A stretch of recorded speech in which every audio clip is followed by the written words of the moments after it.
can you see this person's perspective, but can you see beyond this barrier that is in front of you right now? And we do get to that place of gratitude and actually appreciation. Now, it takes us refusing to stay in a victim mindset in order to do that. Oh my goodness, we got a big old show today. I'm Devon. I'm Teri. How you doing? I'm doing great. I am doing great. I changed our little look so I could put this up, and it didn't do what I wanted it to do. So I'm gonna go back to our just us, and then and everyone else. Yeah, and wherever you are, we're actually expanding. We're on 8 different places today, including wherever you're watching us on Facebook. Transcending Turbulence is our homepage for this show, but we're on the Devon O'Day pages. We are on YouTube. So if you've got people, if you're watching this on YouTube and you like what we talk about on Launch Date, which is heavy lifting for a lighter spirit, please click like and click that bell. So whenever we go live, you know it, and you get a little ding that says, hey, they're live. Launch Date is every Wednesday at noon. And we've got some people already checking in. Oh, Linda Gale. Hey, baby. Well, hey, baby, right back. We love us some Linda Gale. And there's our Elizabeth. Hey, Elizabeth. So very cool. Wherever you are, we love talking to y'all. We love when you join us every week. Now, Teri, I want you to set up this little conversation because I may not be as qualified to talk about it as to need what we're going to talk about. Well, here's the tea on that, right? The tools out of toxic. How do we navigate ourselves out of any toxic relationship, right? It can be It can be partner relationship. It can be work relationship. It can be even a toxic relationship with ourselves. While the situations are different, the game plan is the same. And it's different. The game plan varies for every person, but writing it out, being good to yourself, and then forgivenesses and releasing. See, I had that all up here in the nugget. You took that off and I was like, boom, boom, boom. I know, because I call them my Teri tools. Y'all, to be honest with you, I tried a whole lot of stuff to get out of a toxic relationship. And a lot of it was all those things you said. It was work, it was people, it was me, it was dealing with all those things. And asking for help is the first step, and asking for the right help for you. That's the magic trick. And I will say my Teri tools every day. And that's where it started. Write it out, accept what is, and then forgive all the things. And let's start with writing it out, because people see a big old journal. The first thing you gave me was a journal. Writing it out. A lot of times we'll hear, we're resistant to that because it's like, I don't like to write. Maybe you don't like your handwriting. Maybe you're not grammatically brilliant, whatever. It does not matter. Writing it out gets it out of our headspace, and we can see it. No longer are we thinking it. We've made it familiar, and it becomes real. When we write it out, it actually becomes real. Once we take that step of writing it out, then we are deputizing ourselves at whatever speed we want to go to resolve whatever that conflict is in the relationship, with the relationship, or within us. We got a lot of people checking in. Andrew was checking in. Hey there. And Tim, you were so sweet. I like seeing you closer. See your beautiful face, hug your neck, kiss you on the cheek. I love you. That's so sweet. Suzanne joins us as well. All our regulars are here, and asking for help hard. All right. We're going to unpack this big old suitcase. Yes. And I say this a lot, and clients, I always tell them I'm going to feel the internal eye roll when I say this. Asking for help is challenging. It is challenging. When our brain hears us say it's hard, if we have a history set up where our brain is going to limit us based on our belief system. When we say it's hard or I'm not strong enough, the brain automatically goes into, well, you got an out. So if it doesn't work, it's because you're not trying hard enough. And that's not true. Oh, We move at this at our own pace, but never ever ever do we put waders on and just roll around in it, because that doesn't get us anywhere. It is scary, it is overwhelming, but advocating for yourself and reaching out to ask for mhm. guidance, assistance, or support is the most courageous act of self-kindness that you can gift to yourself, Right. because you sure ain't getting it from the other person. So Right. it's on us. And there are reasons that help can remain anonymous. Oh, And absolutely. help can be singular, it can be in a group, it can be in 12 steps, it can be however you need it to be that works for you. That's the important thing, is you start reaching out for help. I mean, my Lord, it can be YouTube videos, just like people are watching right now. Mm-hmm. Oh, my little Allie, she just checked in. I'm struggling with this. It's been over 2 years since I've been out of a toxic relationship, but I noticed the harsh words he used to say to me, they still linger with me today. Ooh, that's a big capsule right there. Let's unpack that Mm-hmm. suitcase a little. That is a big one. And here's the thing with that. So, what I would ask a person in that situation is, are you actively creating pockets during the day to offset those words that you hear in your head? And when you hear them come in, can you diffuse them with other positive experiences that you have had recently within the 2 year time span? This little exercise that I did with myself, I used my journal. This is one Mm-hmm. did. And on one page, I put all of the things that were negative that came up to me, that someone had said to me. And then on the other page, I wrote the truth. Mm-hmm.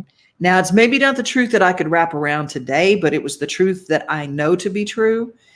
And then I went to my mirror and I started repeating the truth. If there were 5 toxic things, I wrote 5 things that were true and positive, because I will guarantee you, your truth is positive. Mm-hmm. And as I started doing that, it unwound the spool that was around the negative reel and put it around the new one. And so I could catch better fish. Let's just look at what that entails. How do we start? Let's say, okay, I'm going to just be thing. It's like, let's talk about weight. That is a big negative that a toxic person throws out. You're too fat. It's Mm-hmm. like, well, gosh, why don't you look like so and so? If you did more, you could be whatever. Let's talk about that one. Let's unwrap that one. So, in that situation, whether fat, smart, whatever the words are that they're going to use, we have to first and foremost look at ourselves and ask ourselves, what do we believe to be true about ourselves?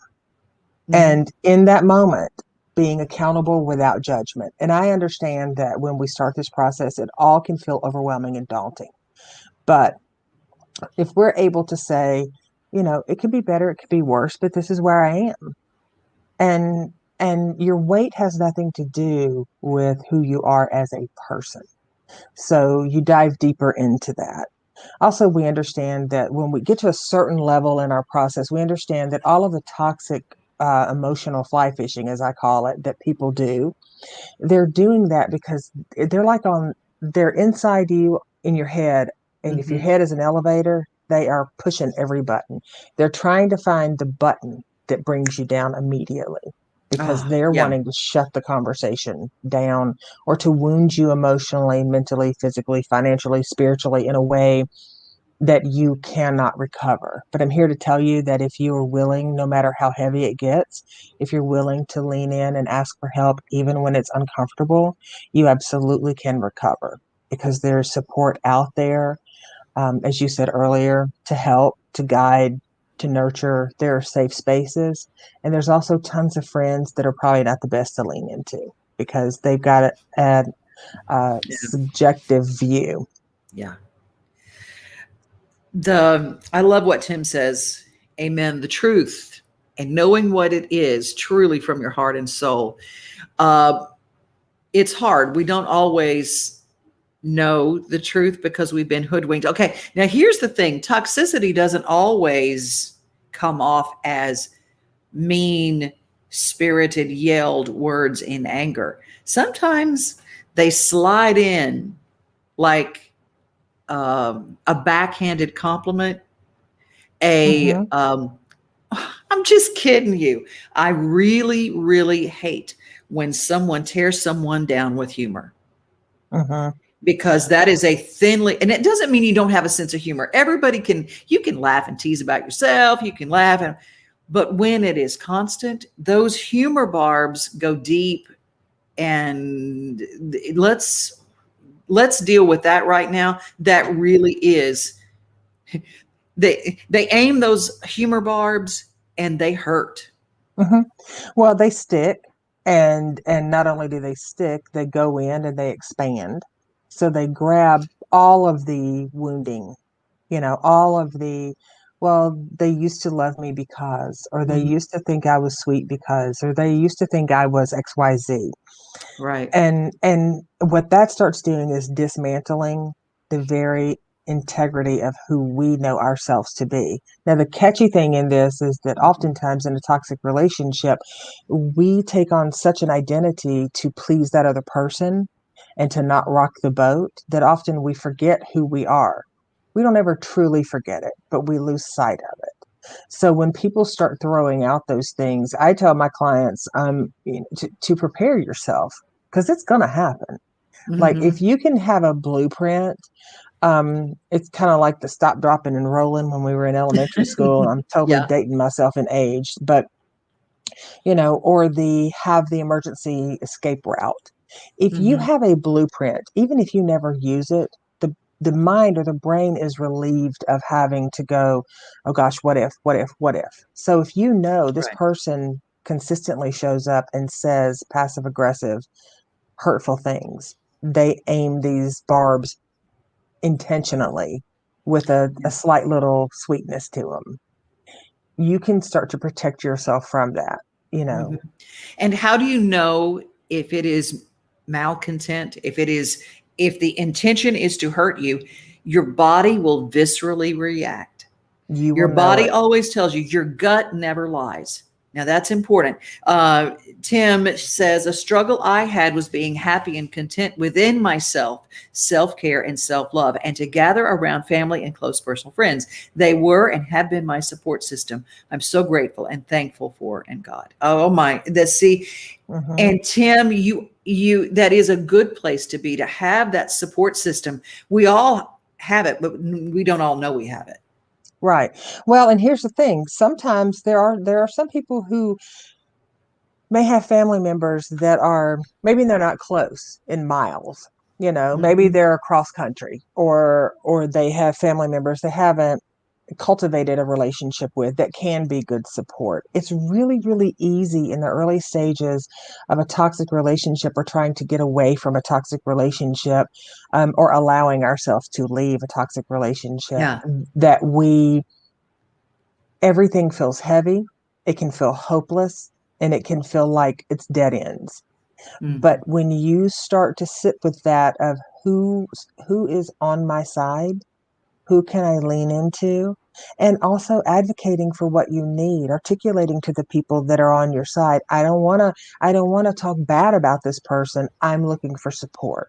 Because if you're in a situation where it's family or friends and they're just spiraling and spinning more negativity, that's going to dismantle you more rather than benefit you. It's going to Mhm. be a huge disadvantage because the name of the game is not to tit for tat emotionally. It's to get out of a toxic situation with your clarity and whatever's left of your clarity, if anything, your peace of mind, if anything, your balance, if anything, and Mhm. take those tiny little morsels and start building a new foundation, which will allow you to move forward without attracting and feeling hostage, emotionally hostage in a way to those folks.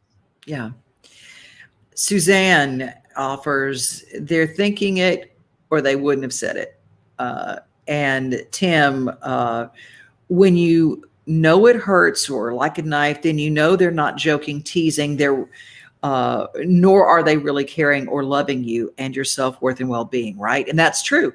When you feel it viscerally in your body, in your gut, in your mind, that little still small voice is always, this is not good. We turn that to, we rationalize it. We go, I'm just being silly. No, you're not. No, you're not. Know it when it is a barb and when it hurts. That's your body telling you this is not a good situation. It's so difficult, Elizabeth says, to learn to hear and listen to that small voice in our gut. Yeah, listening to it. Mhm. The rationalization starts.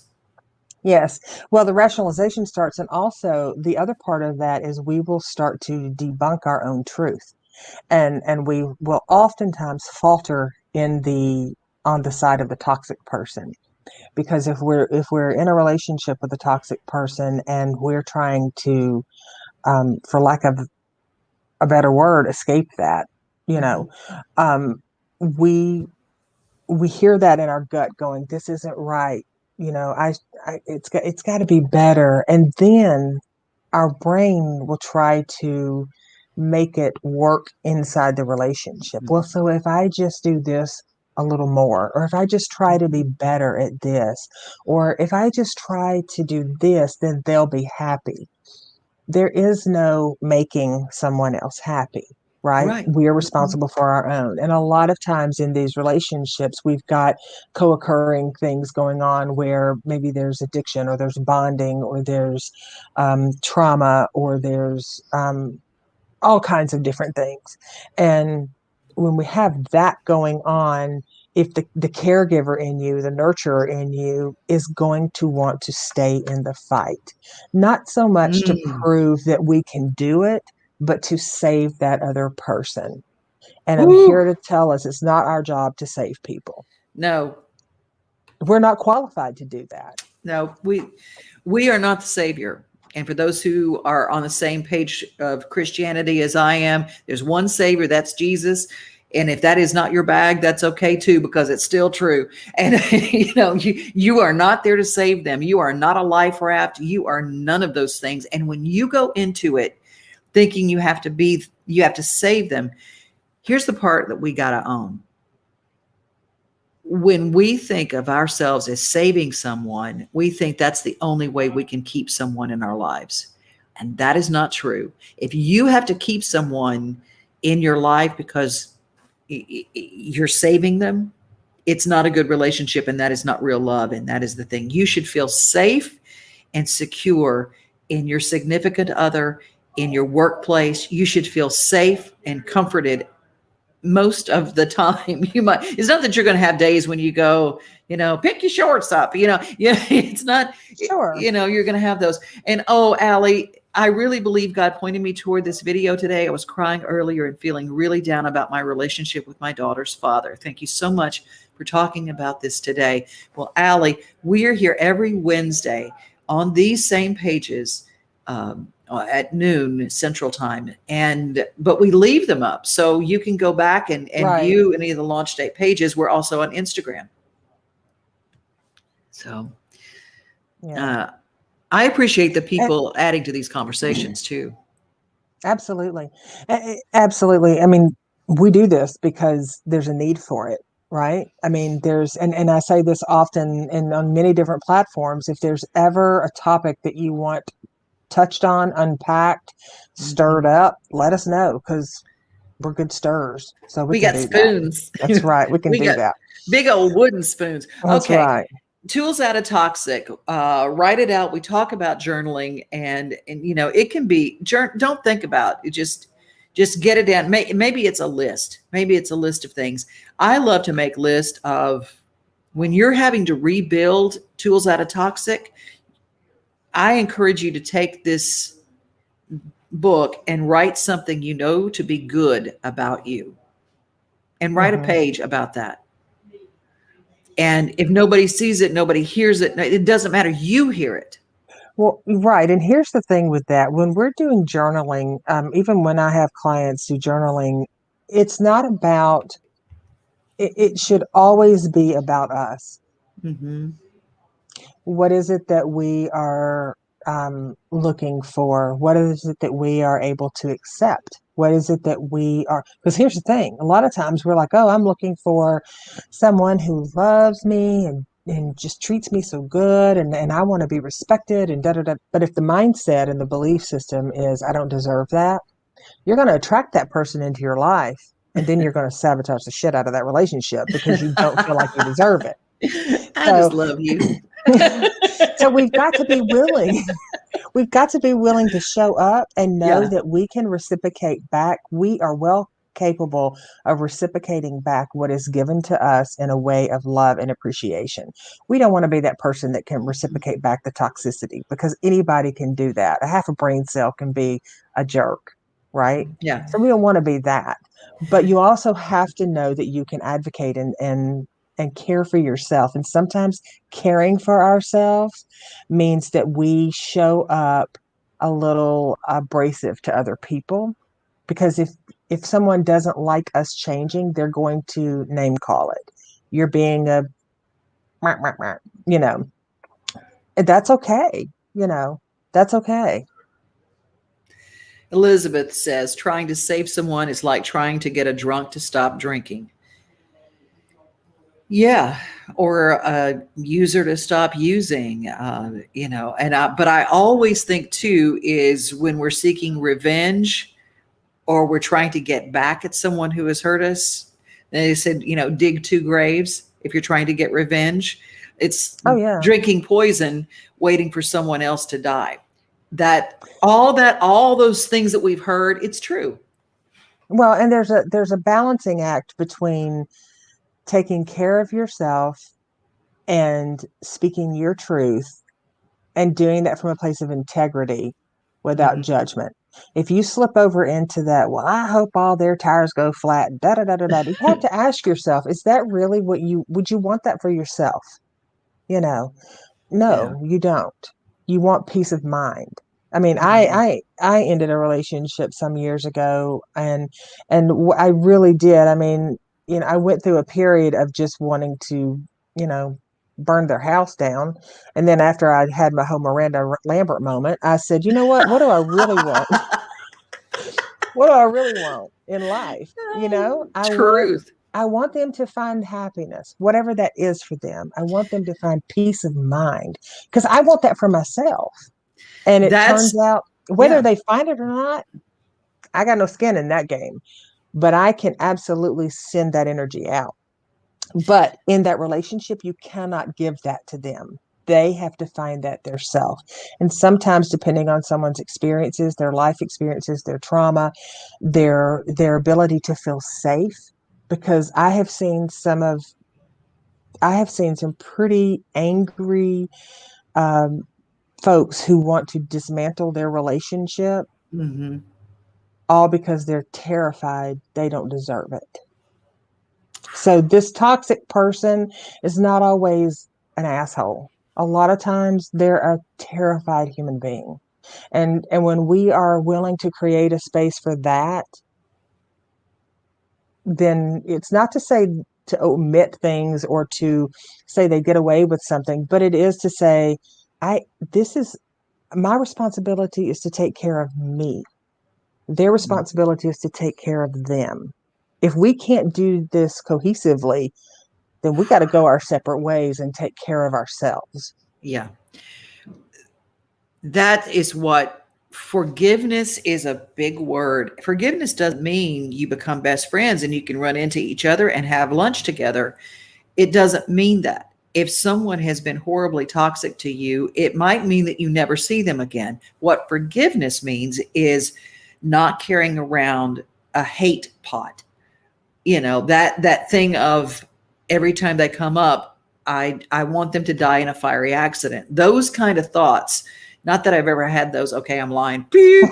But I mean, I'm just going to be real. Yeah, you have those thoughts and you get very resentful and all that, and it doesn't make us feel better. But at the same time, forgiveness could mean that you don't wish them ill anymore, that you wish them peace, and let that be what it is. And it's different, and it evolves.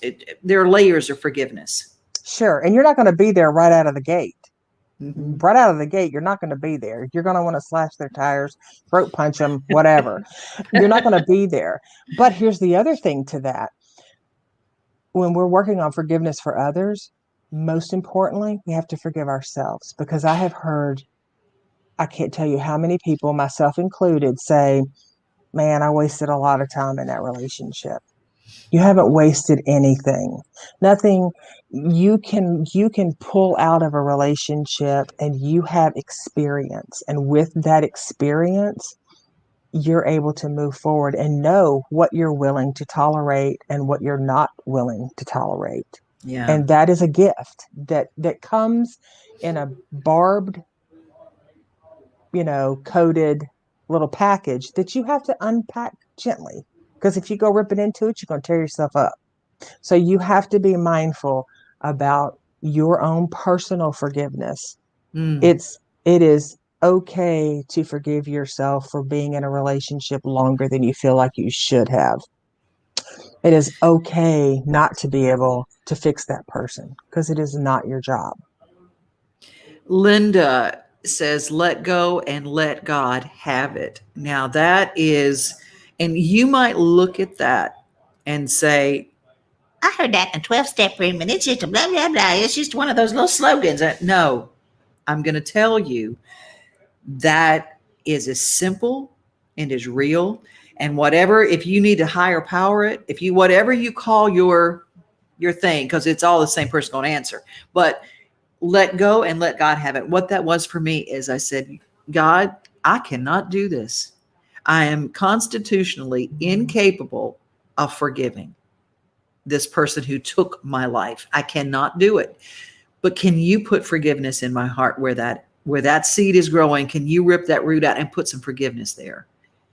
And then one day I started realizing the thoughts were not mean. They weren't hurtful. They weren't retaliatory. And so that's where it is, because like Elizabeth says, forgiveness also doesn't mean saying that what they did is okay. Right. Right. Because it's not okay when they hurt us and it's really bad. No, toxic is not ever okay. Right. And the other thing to that is, when I hear a lot of, um, a lot of times we want to just maybe just turn it over completely and say, I got no skin in this game. Like, Oh, it's going to be what it's going to be. And I got nothing in it, but we do. If you're, if somebody, I don't care what your faith background is. I'm I'm never really, that's not a thing for me. So like, I don't care if I'm not going to sit here and go toe to toe with somebody who has a spiritual versus a religious versus a whatever, whatever. Your higher spirit, your higher, the big kahuna, whatever you call the big kahuna, right? That part is what we lean into. mm-hmm. It's laying in bed at night next to their toxic partner, thinking to themselves, I'm just dead inside. I'm not happy. And I need help. We can absolutely call on, turn it over, pray about it, but we also have to be willing to do our part, because Right. whatever we're talking about God here, we cannot put all of this there and just say, take care of it. We got to be willing to do our step. Like I said to somebody one time, if I want to be skinny, I can't pray about being thin and then go to McDonald's every day. At the line in McDonald's, dear Lord. you know but here's the thing, because we have to be accountable with our own life, and part Yeah. of that is trusting our intuition, trusting our gut, trusting our higher power, Mm-hmm. and leaning into that, because otherwise we're just not being accountable. I always say that the thing that hurts the most, but is the most healing, is the Terry tool that said, okay, what are you getting out of it? If you're in a toxic relationship, ooh, I hated that. Hated that. What are you getting out of it? Because if Hmm. you are there, you're getting something out of it. It Right. is the thought, I'm a savior complex. It is the thought that they'll never leave me if I pull them out of this. Right. It's whatever it is, Is you're getting something. Is it that in the first 3 months of being with this person, you were love bombed and you were told you were the best and you were told Mhm. they needed you and you were really happy? And then the veil was lifted and now you're seeing who they are, and we hold on to that hope, that dream, that potential, that if we love them just right, if we show up just right, if we buy the right things, if we say the right things, if we contort ourselves into being something other than what we are, we'll be good enough. They'll love us. Things will go back Mhm. to the way they were. If you find yourself working in a relationship where every day there are multiple moments in that day that you're thinking, well, what am I doing wrong? There, what, that I would employ you to ask yourself if this is the right relationship. Because if it's not nurturing you, then it is incredibly important that you find out what you need and set the parameters up to start moving in that direction, talking to Mhm. family and friends, praying to your higher power, writing your journal, Mhm. begin to assess what it is that needs to change, and know that, if you don't have that skill set, then lean into some support, some person, lean in somewhere where someone can be real with you and not just say what you want them to say. Because it's real easy to find somebody who will commiserate with you and say, oh, Oh I yeah. know, that doesn't help you. The longer you stay in toxicity, the longer you are prolonging the the person who's right for you, the life that is good for you, you're keeping that at a distance. The longer you stay in toxicity. I want to tell you that the minute that you create that vacuum, maybe you're afraid to be alone. Maybe you're terrified of what that feels like. You don't want to go to restaurants by yourself, so you stay and you go to a restaurant with someone who makes the experience awful because you trust me. Going to a restaurant alone, being in life alone, going to a movie by yourself, going on a trip by yourself is not nearly as bad as being with someone who tears you down. So let go of that and know that the minute you create that vacuum for yourself and you start taking care of yourself and then start being specific about what you actually want, be specific. Do you want someone to watch reruns of Gunsmoke with you? I know someone in my life that did that, and they watch Gunsmoke every Hmm. night. And There you it's go. just awesome for them. I mean, and that was their thing. But that's what I mean about being literally, oh, Suzanne says, prolonging your happiness. Yes. Well, Um, prolonging your happiness. And here's the other part about that is when we get in these toxic relationships early in life, our brain isn't even cognitively formed fully. So much of our identity is woven in this toxic person. This yeah. can be a relationship, it can be a parent, it can be whomever. So Mhm. much of our identity is woven into their happiness. If they're happy, then I'm worthy. They can be happy on their own, and you can be happy, on you can be happy creating the life that you envision. Truth, truth. Well, we're going to bring things to a close. Oh, Tim. Okay, Tim, you and I are going to be watching reruns of the Golden Girls every night because Tim's my guy. I There you love go. Tim. Uh, you guys, I just want you to know that you can reach out to us at any time by leaving a message wherever you're watching this, whether it is on YouTube. We just subscribe, and if you heard something today that would help somebody that you know or you love, tag them in this. You share it Sure. with them. Yeah, but you send it in a message to them. We're on 8 different pages today across Facebook and YouTube, and we also have an Instagram page. Teri, tell them where they can find you. They can find me on Facebook at Transcending Turbulence. They can find me on Instagram at Transcending Turbulence or terrypugh.com. You can find TERIPUGH.com. just like it's written right there. TERIPUGH. Took me forever to learn how to Just do like that. I that, kept right? and Candy, before we get out of here, the problem with being in toxic relationships is if they stay in that a long time, then it's all they know. And later they wear that toxic coat in all relationships. Oh, yeah. Oh, we try to correct the first toxic relationship by getting in another one and say, well, I'm going to do it and it's going to work this time. I think Candy has just got our topic for our next show. Yep.